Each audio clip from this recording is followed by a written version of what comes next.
हाँ जी, नमस्कार। आज हम कॉन्स्टिट्यूशन चल रहा है हमारा, और कॉन्स्टिट्यूशन में एक और महत्वपूर्ण टॉपिक लेके आ रहा हूँ मैं आपके बीच।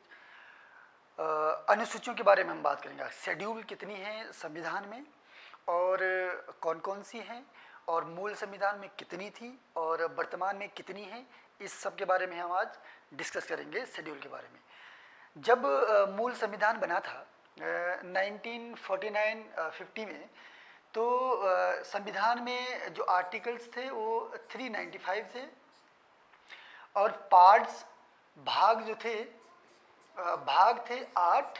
ये अनुच्छेद है। अनुच्छेद अनुच्छेद 395 थे, पार्ट्स 8 थे, और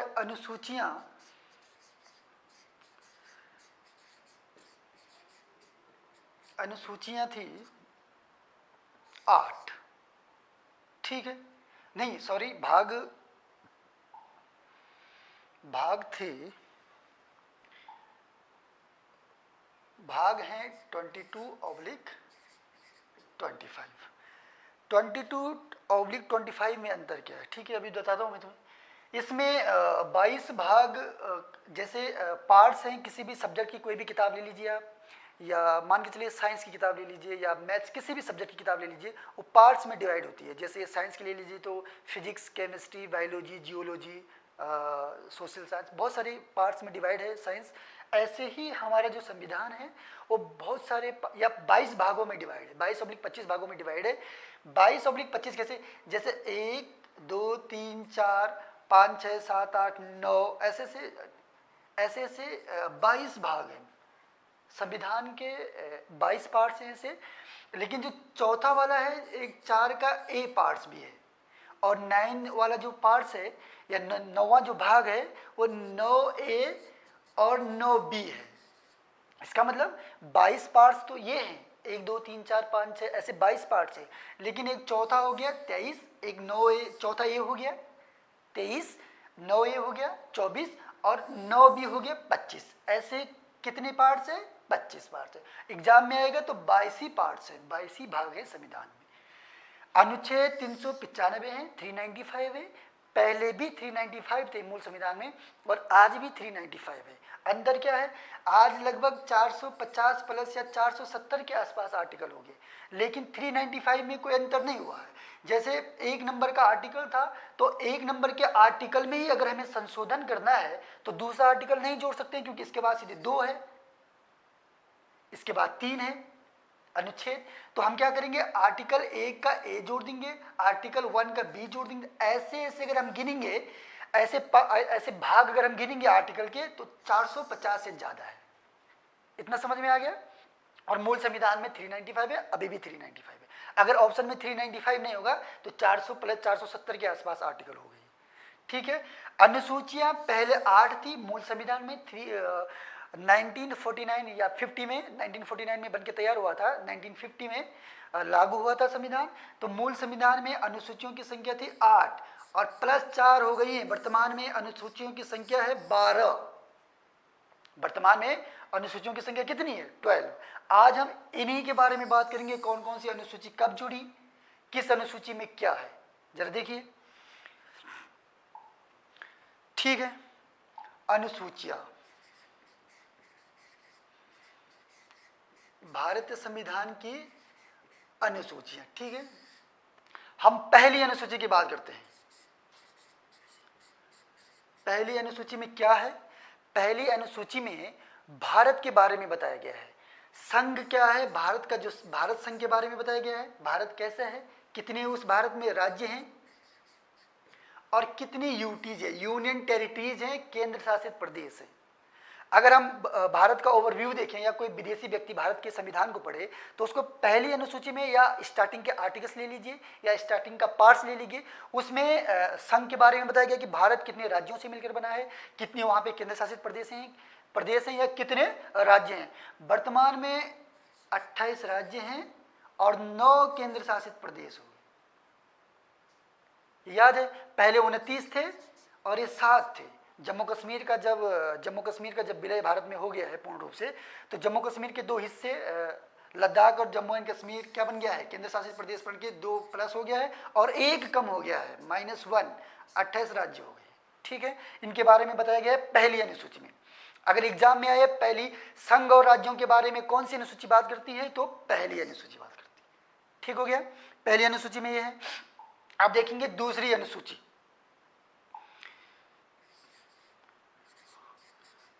दूसरी अनुसूची में क्या है, दूसरी अनुसूची में देखेंगे जरा, दूसरी अनुसूची में वेतन भत्तों की बात की गई है, सैलरीज की बात की गई है, वेतन भत्तों की बात की गई है, वेतन भत्ते, सैलरी की बात की गई है। और इसमें आम गवर्नमेंट सर्वेंट की सैलरी की बात नहीं की गई है।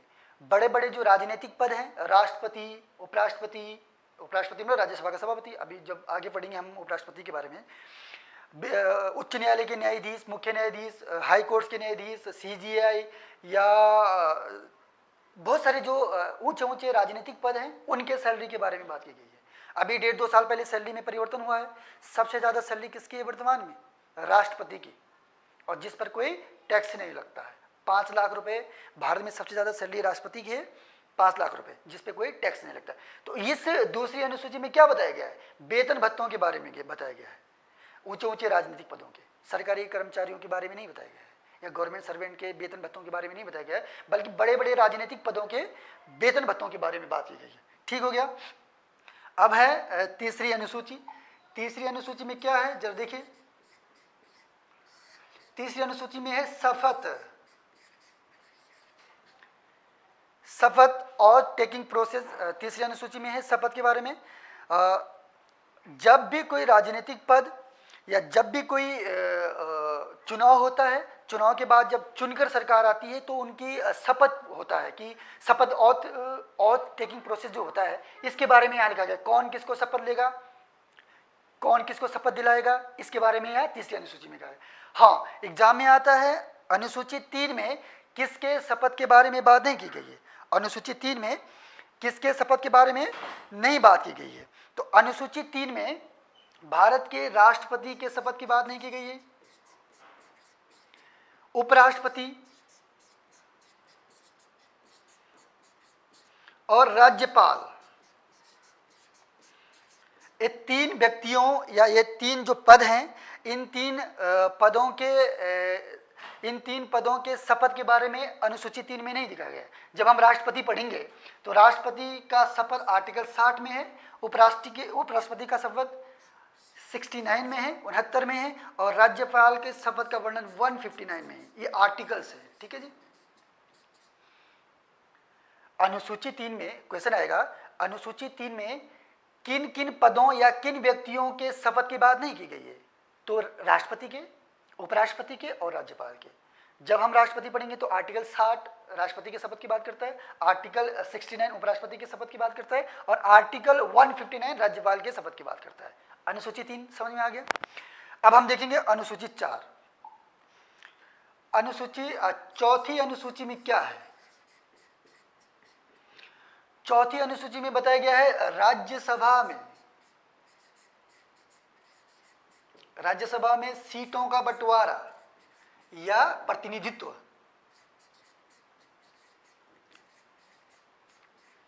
सीटों का बंटवारा या प्रतिनिधित्व। अनुसूची 4 में बताया गया है कि किस संसद के 2 हाउस हैं, लोकसभा और राज्यसभा। लोकसभा की बात नहीं की गई, यहाँ पे बात की गई है राज्यसभा की। तो राज्यसभा में किस राज्य से कितनी सीटें आएंगी, ये पहले ही संविधान में लिखा गया है। चौथी अनुसूची में राज्य की मर्जी नहीं चलेगी कि किस राज्य से कितनी सीटें आएंगी, पहले ही संविधान की अनुसूची 4 में लिखा गया है कि राज्यसभा में कितनी सीटें किस राज्य से आएंगी। उत्तराखंड से कितनी आएंगी, उत्तर प्रदेश से कितनी आएंगी, राजस्थान से, प्रत्येक राज्य से कितनी सीटें आएंगी, इसका वर्णन कहाँ है, अनुसूची 4 में। पहली अनुसूची में क्या था, भारत संघ राज्यों और केंद्र शासित प्रदेशों के बारे में। दूसरी अनुसूची में क्या था, वेतन और भत्तों के बारे में। तीसरी अनुसूची में क्या है, तीसरी अनुसूची में था शपथ, किस किस की शपथ नहीं है, राष्ट्रपति, उपराष्ट्रपति और राज्यपाल के। और चौथी अनुसूची में क्या है, राज्यसभा में सीटों का बंटवारा। ठीक हो गया। अब है 5वीं अनुसूची। 5वीं अनुसूची में क्या है, 5वीं अनुसूची में SC और ST का प्रशासन, शेड्यूल कास्ट, अनुसूचित जाति, अनुसूचित जाति और दूसरा है शेड्यूल्ड ट्राइब्स, अनुसूचित जनजाति।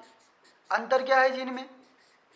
देखो, अनुसूचित जाति वे लोग हैं जिनका जो आम लोगों के साथ जीवन जीते हैं, जिनका खान पान अलग नहीं है, जिनका पहनावा अलग नहीं है, जिनकी भाषा अलग नहीं है, जिनकी बोली अलग नहीं है, जिनका सब तौर तरीका आम लोगों की तरह है। लेकिन अनुसूचित जाति कैसे? वैदिक काल में जो ये अनुसूचित जाति थी या जातियां थी वो कार्य के आधार पर बांटी गई थी। वैदिक काल की बात कर रहा हूँ। अगर हम एंसेंट हिस्ट्री पढ़ेंगे तो वैदिक काल में हम देखेंगे कि जो ये जातियां हैं वो कार्य के आधार पर बांट दी गई थी। बाद में ये जन्म के आधार पर हो गई, वर्तमान में भी जन्म के आधार पर ही है। और इन अनुसूचित जातियों के लिए जैसे इनको दलित, पहले इनको दलित कहा जाता था, अभी भी किसी किसी जगह दलित शब्द यूज होता है, लेकिन पहले दलित थे। अंबेडकर साहब ने इनके लिए आवाज उठाई। इनका कभी न कभी उच्च जाति के लोगों ने क्या किया है? शोषण किया है या इनको प्रताड़ित किया है या समाज में नीचा दिखाने की कोशिश की है। तब ये वही लोग हैं जो क्या थे? दलित थे या उच्च जाति के लोगों ने इनका शोषण किया है कभी न कभी। तो इनको उठाने या उनके प्रशासन की बात की गई है कहाँ? 5वीं अनुसूची में। एसटी कौन है? एसटी वही लोग हैं जो जंगलों में निवास करते थे, जो वर्तमान की बात नहीं कर रहा हूँ, पहले की बात कर रहा हूँ, पहले 1950 के आसपास वही लोग जो जंगलों में निवास करते थे। और इनका रीति रिवाज, खान पान, पहनावा, बोली, भाषा बिल्कुल अलग है, आम लोगों से बिल्कुल अलग है। और इन लोगों के डेवलपमेंट की बात की गई है 5वीं अनुसूची में। ये वही लोग हैं, अभी भी जनजातीय क्षेत्र, बहुत सारे जनजातीय क्षेत्र ऐसे हैं जिनकी भाषा, जिनका पहनावा, जिनकी बोली या जिनका रहन सहन अभी भी क्या है? उतना डेवलप नहीं हो पाया है। अभी भी क्या है? वो अपने रीति रिवाज, अपने कल्चर में सरकार के हस्तक्षेप को रोकते हैं या सरकार के हस्तक्षेप का विरोध करते हैं ये लोग, एसटी वाले लोग। तो शेड्यूल ट्राइब्स वही लोग हैं जो जिनकी बोल, भाषा, रहन सहन, खान पान बिल्कुल अलग है आम लोगों से। वर्तमान में तो खैर डेवलप हो गए हैं, उनकी बात की गई है। 5वीं अनुसूची में एससी एसटी के प्रशासन की बात की गई है। इतना समझ में आ गया? अब देखिए जरा 6ठी अनुसूची में क्या है। 6ठी अनुसूची में है, एससी की बात नहीं करता है, 6ठी अनुसूची करता है एसटी की बात, सिर्फ शेड्यूल्ड ट्राइब्स की बात करता है, अनुसूचित जनजाति की बात करता है। वो भी कहां पे? 4 राज्यों में, असम, मेघालय, असम, मेघालय, त्रिपुरा और मिजोरम। अंतर क्या है? 5वीं अनुसूची एससी एसटी के बारे में बताती है पूरे भारत क्षेत्र में। 5वीं अनुसूची अनुसूचित जाति और अनुसूचित जनजाति दोनों के बारे में बताती है पूरे भारत क्षेत्र में। 6ठी अनुसूची बताती है सिर्फ एसटी के बारे में, जनजाति, शेड्यूल्ड ट्राइब्स, सिर्फ शेड्यूल्ड ट्राइब्स के बारे में बताती है 4 राज्यों में। 4 राज्यों में इनका प्रशासन कैसे होगा? असम में, मेघालय में, त्रिपुरा और मिजोरम। ये 4 राज्य याद कीजिए। इन 4 राज्यों को याद करने का तरीका मैं ऐसे याद कीजिए जरा। एएम पीएम तो सबको याद रहता है, एएम टीएम से याद रखिए जरा, एएम टीएम।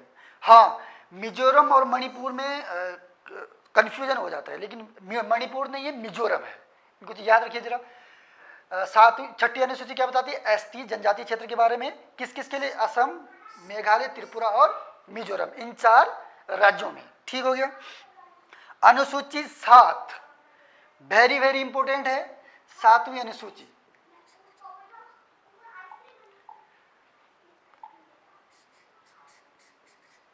7वीं अनुसूची, 7वीं अनुसूची में है केंद्र राज्य संबंध, केंद्र राज्य संबंध या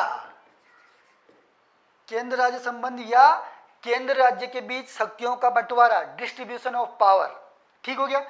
इन 7वीं अनुसूची में 3 सूचियों के बारे में बताया गया है। 7वीं अनुसूची में 3 सूचियों के बारे में बताया गया है। 3 सूचियां कौन कौन सी है? एक है संघ सूची, एक है राज्य सूची और एक है समवर्ती सूची। संघ सूची, राज्य सूची और समवर्ती सूची। संघ सूची में ऐसे विषय हैं जिन पर कानून सिर्फ कौन बनाएगा? केंद्र सरकार। ध्यान सुनिए जरा, केंद्र सूची में ऐसे विषय हैं जिस पर कानून कौन बनाएगा? केंद्र सरकार। पहले मूल संविधान में 97 ऐसे विषय थे जिन पर केंद्र कानून बनाता था। 97 ऐसे विषय थे जिन पर कौन कानून बनाता था? केंद्र सरकार कानून बनाता। वर्तमान में ये बढ़कर 100 हो गए हैं। वर्तमान में ये बढ़कर कितने हो गए हैं? 100 विषय ऐसे बन गए हैं जिन पर कानून कौन बनाएगा? सेंटर बनाएगा, संघ बनाएगा। अच्छा, कौन कौन? जैसे मान के चलिए, जैसे जनगणना है, जनगणना पर कानून केंद्र सरकार ही करती है, या जनगणना केंद्र सरकार ही करवाती है, या कानून केंद्र सरकार ही बनाती है। जनगणना भारत में हर 10 साल में होती है, इस पर कानून बनाने का अधिकार किसको है? केंद्र सरकार। एनएच हो गए, नेशनल हाईवेज हो गए, या आप ये इंटरनेशनल रिलेशन हो गए, विदेशी संबंध जो हो गए, इन पर कानून कौन बनाता है? केंद्र सरकार ही कानून बनाता है। और ये ऐसे 100 विषय हैं जिन पर कानून संघ बनाता है। ठीक हो गया। अब है राज्य सूची। राज्य सूची में ऐसे विषय हैं जिन पर कानून कौन बनाता है? केंद्र सरकार, राज्य सरकार बनाती है। राज्य सूची में ऐसे विषय हैं जिन पर कानून कौन बनाता है? राज्य सरकार। अलग अलग राज्य, जैसे उत्तराखंड सरकार, उत्तर प्रदेश सरकार, मध्य प्रदेश सरकार, महाराष्ट्र सरकार, ये इन पर कानून बनाते हैं। राज्य सूची में पहले 66 विषय थे। मूल संविधान में कितने विषय थे? 66 विषय थे। वर्तमान में कितने हो गए? माइनस हो गए, 61 हो गए हैं। इनमें विषय घट गए हैं। राज्य सूची के विषय क्या कर गए? घटा दिए गए हैं या घट गए हैं। अब वर्तमान में 61। जैसे राज्य सूची का विषय है, एग्जाम्पल देखिए, पुलिस। पुलिस क्या है? राज्य सूची का विषय है। जैसे उत्तराखंड पुलिस अलग है, उत्तर प्रदेश पुलिस है, महाराष्ट्र पुलिस है, ऐसे प्रत्येक राज्य की अलग पुलिस है। केंद्र सरकार को कोई लेना देना नहीं है कि उत्तराखंड में पुलिस की सीटें कितनी खाली है, कितनी भरनी है, कोई मतलब नहीं है। उत्तर प्रदेश में कितनी पुलिस की सीटें खाली, ये सब काम किसका है? राज्य सरकार का है, पुलिस विभाग। ठीक हो गया। समवर्ती सूची। समवर्ती सूची का ऐसे विषय हैं जिन पर कानून दोनों बना सकते हैं। समवर्ती सूची में ऐसे विषय हैं जिन पर कानून दोनों बना सकते हैं। दोनों मतलब राज्य सरकार भी और केंद्र सरकार भी, संघ भी और राज्य भी। लेकिन अगर राज्य सरकार और संघ, केंद्र सरकार के बीच किसी कानून को लेकर मतभेद हो जाए या टकराव हो जाए, तो केंद्र सरकार का जो कानून होगा वही लागू होगा। ठीक है। इसमें 47 विषय थे। अब वर्तमान में 52 हो गए हैं, बढ़ गए हैं। वर्तमान में कितने हो गए हैं? 52 विषय इसमें हो गए हैं। हाँ, ध्यान देखिए जरा, संघ सूची के विषय कभी भी राज्य सूची को नहीं दिए जाएंगे। संघ सूची में जो विषय हैं कभी भी राज्यों को नहीं दिए जाएंगे, जबकि राज्य सूची के विषय घट गए हैं, केंद्र अपने पास ला सकता है। समवर्ती सूची में जैसे मान के चलिए एग्जाम्पल, शिक्षा, एजुकेशन जो है वो समवर्ती सूची का विषय है। समवर्ती सूची मतलब इसमें दोनों कानून बना सकते हैं। जैसे मान के चलिए सीबीएसई है, central board of school education, और एक उत्तराखंड बोर्ड भी है। इसका मतलब अलग अलग राज्यों के अलग अलग बोर्ड हैं और सेंटर का एक अलग बोर्ड है। इसका मतलब इसमें दोनों कानून बना सकते हैं। एजुकेशन में दोनों कानून, शिक्षा में संघ सूची और राज्य, या संघ सरकार या केंद्र सरकार या राज्य सरकार, दोनों कानून बना सकते हैं। इतना समझ में आ गया समवर्ती सूची। अच्छा, एक होता है विशिष्ट शक्तियां। विशिष्ट शक्तियां या अवशिष्ट शक्तियां, अवशिष्ट भी कहते हैं, अवशिष्ट शक्तियां। ठीक है, इसको जरा ध्यान से समझिए। अवशिष्ट शक्तियां क्या हैं जरा? विशिष्ट शक्तियां या अवशिष्ट शक्तियां। जब 1950 के आसपास कुछ ऐसे विषय भी संविधान सभा ने सोचे कि कुछ हो सकता है कि वर्तमान में कुछ ऐसे विषय आ जाएं जो अभी चलन में नहीं है या अभी उनका इतना महत्व नहीं है, तो उनको हम कहाँ रखें। तो उसके लिए एक अलग सा खांचा बनाया गया है अवशिष्ट शक्तियों का, कि जैसे मान के चलिए इंटरनेट। इंटरनेट 1950 के आसपास इतना प्रभावशाली नहीं था, या नहीं भी था इंटरनेट। वर्तमान में कितना प्रभावशाली हो गया है, लोगों की सांसें इंटरनेट के साथ चलती है। कितना इंपॉर्टेंट विषय हो गया है इंटरनेट। तो इंटरनेट के लिए कानून कौन बनाएगा जी? इंटरनेट को विषय कहाँ रखा जाए? तो वो रखा गया विशिष्ट में। विशिष्ट शक्तियां मतलब विशिष्ट जो भी चीजें होंगी या अवशिष्ट जो भी बचेंगे, या जो उस टाइम चलन में नहीं थी, बाद में आई, उनको कहाँ रखा गया? अवशिष्ट शक्तियां। अब इन पर कानून कौन बनाएगा जी? इन पर कानून बनाएगा जी संसद। एग्जाम में आएगा अवशिष्ट शक्तियां है या अवशिष्ट शक्तियों पर कानून बनाने का अधिकार है, तो टिक करिए। ऑप्शन होगा संसद, केंद्र सरकार, राज्य सरकार, या दोनों। केंद्र सरकार या राज्य सरकार, दोनों। तो इसका ठीक आंसर होगा संसद। और अगर संसद ऑप्शन में नहीं है तो आंसर होगा केंद्र सरकार। लिखा हुआ संसद है संविधान में, लेकिन अगर संसद ऑप्शन में नहीं हुआ तो आंसर केंद्र सरकार होगा। अवशिष्ट शक्तियां किसके पास है? संसद के पास है, या संसद कानून बना सकता है, या अगर संसद ऑप्शन में नहीं होगा तो केंद्र सरकार। ठीक हो गया? ये तो था 7वीं अनुसूची। ठीक है, अब है